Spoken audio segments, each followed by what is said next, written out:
Hey everyone, in this today's session I am going to tell you about what's the use of physics in the field of cybersecurity. In today's video, we are going to dive deep into the concept between the connection between these two terms. So let's start. First of all हमारा ये question आता है कि cyber security है क्या। ये एक type की प्रैक्टिस होती है जिसमें सिस्टम को प्रोटेक्शन दी जाती है, नेटवर्क को प्रोटेक्शन दी जाती है और जो उसके प्रोग्राम्स होते हैं वो साइबर अटैक्स को प्रोटेक्शन देते हैं। एंड आज के इस 2023 के डिजिटल इरा में साइबर सिक्योरिटी की बहुत ज़्यादा डिमांड है एंड इन फ्यूचर भी ये डिमांड इंक्रीज होगी।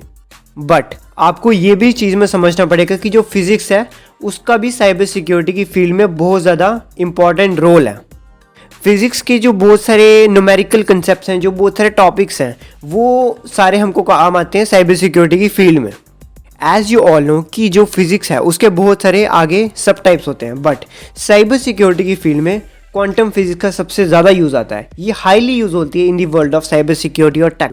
क्वांटम फिजिक्स, जिसको हम क्वांटम मैकेनिक्स भी बोलते हैं, ये एक ऐसी ब्रांच है फिजिक्स की जो कि डील करती है particles at the smaller scale.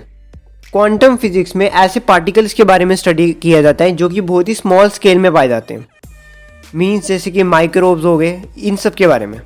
अब क्वांटम फिजिक्स को हम साइबर सिक्योरिटी के साथ कैसे रिलेट कर सकते हैं?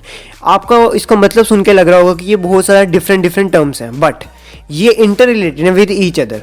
बिकॉज साइबर सिक्योरिटी में डाटा की जो ट्रांजैक्शन होते हैं उसमें डाटा एक न्यूमेरिकल फॉर्म में होता है।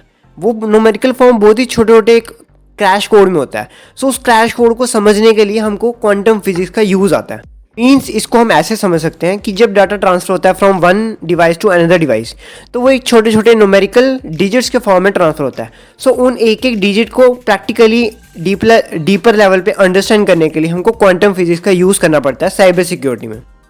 नाउ अब जो वेव मैकेनिक्स है उसका भी बहुत ज़्यादा यूज़ आता है साइबर सिक्योरिटी के फील्ड में।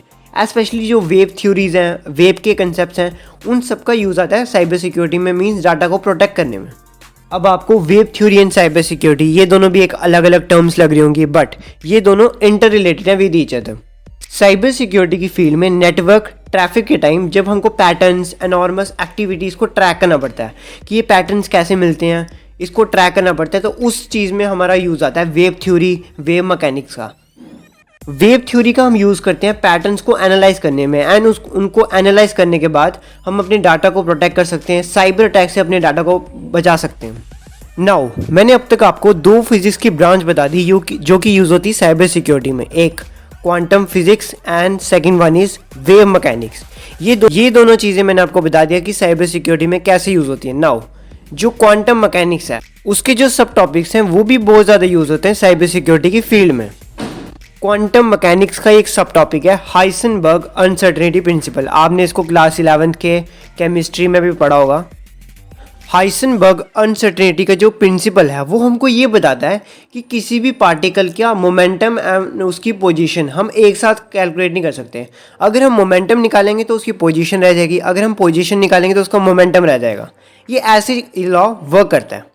सो दैट्स वाई इसी प्रिंसिपल को यूज़ करते हैं साइबर सिक्योरिटी की फील्ड में डाटा को प्रोटेक्ट करने के लिए। इस प्रिंसिपल का यूज़ करके साइबर सिक्योरिटी के मेजर्स को इस तरह डिज़ाइन किया जाता है ताकि एक अनसर्टेनिटी बन सके पोटेंशियल हैकर्स के लिए। मीन्स इस प्रिंसिपल का यूज़ करके जो सिस्टम की सिक्योरिटी होती है उसको अनसर्टेन बनाया जाता है ताकि और ज़्यादा मुश्किल हो जाए हैकर्स के लिए उसमें वल्नरेबिलिटीज़ और लूप होल्स को फाइंड करना। इससे जो ऑल ओवर सिस्टम की सिक्योरिटी होती है वो एनहेंस होती है। नाउ फिजिक्स की एक और बहुत ज़्यादा पॉपुलर ब्रांच है जिसका नाम है थर्मोडायनेमिक्स। इसका भी यूज़ आता है साइबर सिक्योरिटी में। जो थर्मोडायनेमिक्स है वो आपको फिजिक्स में भी मिल जाएगा, केमिस्ट्री में भी मिल जाएगा, आपके 11th-12th के सिलेबस में, आप वहाँ से भी इसको पढ़ सकते हैं। एंड इसका भी यूज़ आता है साइबर सिक्योरिटी की फील्ड में।